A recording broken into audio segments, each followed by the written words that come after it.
घोटकी में मसू नहर में मियां बीवी और 3 बच्चों के डूबने का वाकया 10 घंटे से ज्यादा का वक्त गुजर चुका है। डूबने वालों की लाशें ताहाल नहीं निकाली जा सकीं। सखर से आने वाले गोताखोर टीम ने डूबने वाले अफराद की तलाश शुरू कर दी है।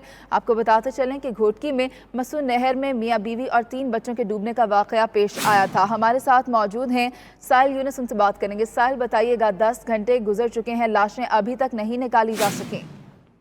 जी बिल्कुल, 10 घंटे से जायद वक्त गुजर चुका है, लेकिन अभी तक मियां बीवी और 3 जो और अफराद थे उनकी लाशें नहीं निकाली जा सकी हैं। जबकि वर्षा के एहतजाज के बाद 10 घंटे के गुजरने के बाद सक्कर से गोताखोर पहुंच गए, जिन्होंने अपना काम शुरू कर दिया है। मसू नहर के मुख्तलिफ मकामात पे गोताखोरों को उतारा गया है।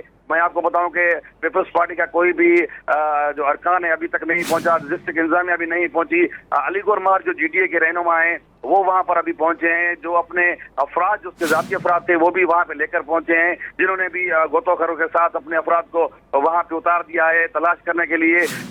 मैं आपको बताऊं, मेघवार कम्युनिटी के ये जो अफराद गुज़िश्ता रात देर से डूब गए थे, उनके घर में सफ़े मातम बिछा हुआ है, क्योंकि अभी तक उनके प्यारों की लाशें नहीं मिली हैं। उनका ये कहना है कि गुज़िश्ता रात से हम यहाँ पर खुद तलाश कर रहे हैं अपने प्यारों की लाशें, लेकिन हम जो डिस्ट्रिक्ट इंतजामिया है वो मसू नहर में पानी कम नहीं कर सकी है, जिसकी वजह से हमें बहुत परेशानी का सामना है। इस वक्त अभी जो गोताखोर और जो मकामी अफराद हैं वो तलाश लाशें तलाश करने का सिलसिला जारी है। साहिल, अपडेट कर रहे थे, शुक्रिया आपका।